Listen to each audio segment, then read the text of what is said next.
So hello friends, welcome to our channel the legend vines. আপনাদের সবাইকে স্বাগত। So আজকে আমরা একটি নতুন ভিডিও নিয়ে আপনাদের সামনে হাজির হয়েছি। সো আজকের ভিডিওর টপিকটি হলো যে আমরা কিভাবে 1000 সাবস্ক্রাইবার কমপ্লিট করলাম। আপনারা জানেন যে রিসেন্টলি আমাদের 1000 সাবস্ক্রাইবার কমপ্লিট হয়েছে।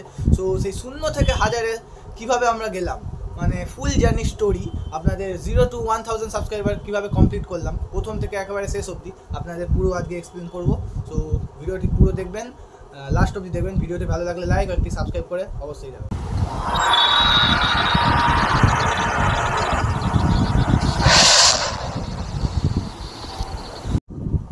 আজকে আমরা যে ইউটিউব চ্যানেলটা যেটা করেছি তার সম্বন্ধে আমি কিছু বলতে চাই।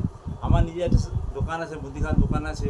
হঠাৎ আমি দোকানের সামনে দাঁড়িয়েছিলাম, হঠাৎ এই আকাশবাবু সায়নবাবু এসে হাজির, এসে বললো, কালু কাকা আমরা একটা ইউটিউব চ্যানেল খুলবো, ওদের নাকি খুব ভালো কাজ হয় এবং ইউটিউব চ্যানেল খুব সাপোর্ট করে। আর কোনো ব্যাপার নয়, আরম্ভ করে দেয়। আমি তো নিচেই কিছুই জানি না, কিন্তু এরা তো কিছুই জানে, এদেরকে শুধু আমি সাপোর্ট করলাম। আজকে আপনাদের আশীর্বাদে 1000 সাবস্ক্রাইবার পূর্ণ করেছি। কিন্তু একটা কথা বলবো, এই ইউটিউব চ্যানেল করতে গিয়ে লোকে আমাকে প্রথম পাগল বলেছে, এই কালুদাটা না পাগল হয়ে গেছে, আর এই আকাশ আর সায়নকেও মাথাটা খাবে। কিন্তু পড়াশোনা তো আগের থেকে আরও ভালো হয়ে গেল। আগে অঙ্কে পেয়েছিল ইউটিউব চ্যানেল করা আগে 2, এখন ইউটিউব চ্যানেল করার পরে 38। শুনুন কতটা ভালো করে শুনুন, এটা কিন্তু খুব মজার দিন। ইউটিউব চ্যানেল কত মানুষকে শিক্ষিত করতে, সেটাই আপনার কাছে দেখাশোনার ব্যাপার। পড়াশোনা তো মন বসায়, কিন্তু প্রথম পেলো 2 ইউটিউব চ্যানেল করার আগে, তারপর পেলো 38। তাহলে কার বাদে আমি পারি না, কিন্তু অঙ্ক পারে না, ইংলিশে ভালো, আর ইংলিশটাও শিখিয়ে দিয়েছে ইউটিউব চ্যানেল, আর অঙ্কটা শিখিয়ে দিয়েছে। কিন্তু এখন কোনো অসুবিধা হচ্ছে, আমাদের চ্যানেল দেখছে আর তার সঙ্গে সঙ্গে অঙ্ক ইংরেজিও শিখিয়ে দিচ্ছে। আমাদের এই চ্যানেল করতে গিয়ে মানুষ অনেক কিছু অনেক কথা বলেছে, কিন্তু আপনারা যদি সাপোর্ট থাকেন আমরা ঠিক এই চ্যানেলটা টেনে নিয়ে যাবো এবং ভালো ভালো ভিডিও আপনাদের সামনে আমি তুলে ধরার চেষ্টা করবো। আকাশ সান আর আমি তো আছি। অনেকবার পিছিয়ে পড়েছি মাঝে মধ্যে একটু লোকেদের কথা শুনে, মানে কি বলে একটা বাঙালি মাথায় বলে কান মন্ত কান ভাঙানি। তো আমরা অনেকবার একটা কাহিনী বলি আপনাদের, যে আমাদের ঠিক 150টা সাবস্ক্রাইবার কমপ্লিট হয়ে গেছিল। ওখানে মাঝখানে 4-5টা ভিডিও ছাড়ার পর আর ভিডিও ভাইরাল হচ্ছিল না, মানে ভিউজ আসছিল না, 2-3 ভিউজ হয়ে 4-5টা ভিডিও পর ডাউনে চলে গেছিলো। তো এইবার আমাকে একজন এসে বলে যে এইসব করে কিছু হবে না, জাস্ট তোরা দেখি কি বলে মুজরা করছিস, বেকার লোকেদের হাসাস না, এইসব করে লাভ নেই। এই কথাটা শুনে প্রচুর মানে একটা ডিমোটিভেটেড হয়ে গেছিলাম। এত লোক থাকেই যে যারা ডিমোটিভেট করবে।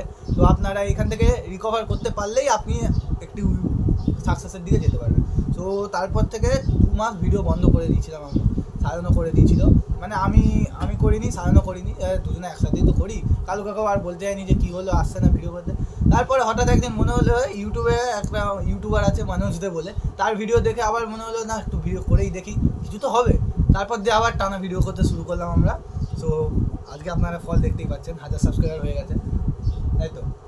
এখন ঠিকঠাক আছে তো বল? এখন আর কান মন তো খাচ্ছে না, এখন আর কারোর ভয় নেই। এখন কান মন তো খেলে এখন শুধু আপনারা সাপোর্ট করে যাবেন, আপনারা সাপোর্ট করে যাবেন, আমরা ঠিক এগিয়ে যাবো এবং ভালো ভালো ভিডিও আপনার সামনে তুলে ধরবো। এই আকাশ সান এখন তো নিউ জেনারেশান, ইয়ং জেনারেশান, এরা তো জানে যে কীভাবে এখান থেকে রোজগার করা যায়। এরা তো সব কিছু দেখছে, আমি শুধু একটা গার্জিয়ান হিসাবে থাকছি আর সাপোর্ট করে যাচ্ছি। ব্যাস, আমি এবার সায়ন কিছু বলে দিই। তো গাইস, যখন আমিও ফার্স্ট ইউটিউব চ্যানেলটা জয়েন করলাম, তখন আমাকেও বাড়ি থেকে বাধা দিয়েছিল যে এইসব করে কী করবি, ফিউচার করে, এইসব পড়াশুনো করে, এইসব করে কী করবি। সবাই একই কথা বলে যে এইসব করে কী হবে। বাড়ির প্রথম তো সব থেকে মানে বাড়ি থেকেই বাধা আসে। সেই বাধাটা যদি আমরা কাটিয়ে উঠতে পারি তাহলেই আমরা একটু সাকসেসফুল হতে পারবো। আমি একটা কথা বলি, আমি এদের থেকে তো সব থেকে বড় একটা গার্জিয়ান হিসাবে ছিলাম, আমাকে সব থেকে বেশি কথা শুনতে হয়েছে। আজকে যখন শূন্য যখন চ্যানেল ছিল, তখন ওই শূন্য চ্যানেলটা যখন আজকে তার আগে 2টো শূন্য, তারপর শূন্য, তারপর সবার আগে একটা 1 বসে গেল, তার কত হলো 1000। এখন মনে হচ্ছে কি, তখন যদি আমরা কান ভাঙচি খেয়ে পড়ে থাকতাম তাহলে ওই শূন্যটাই থাকতো, 1টা থাকতো না। অর্থাৎ আপনারা ভেবে দেখুন, কোনো কিছু ব্যবসা আরম্ভ করতে গেলে প্রথম আসে বাড়ির থেকে বিশাল বড় বাধা।